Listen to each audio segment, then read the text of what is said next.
Okay everybody, this is the town of Miles in Queensland.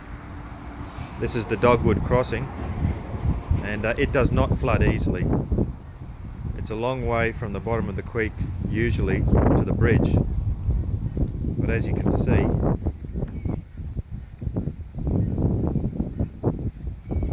things are moving up quickly.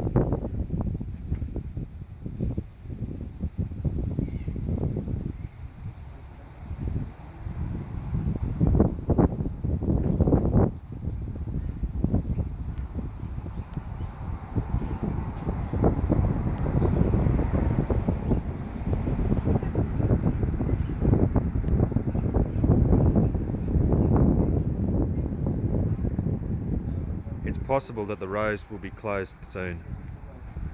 Chinchilla is closed.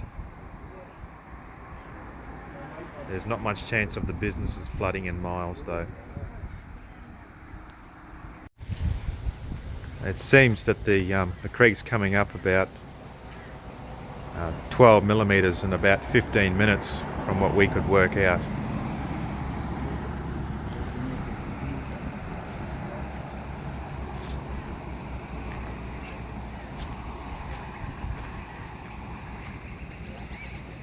To the other side of the road, up near the old railway line, it's very close to coming over the road, maybe only another metre. There's a bit of a sea there on the other side of the road, on the beginning of the road to Roma.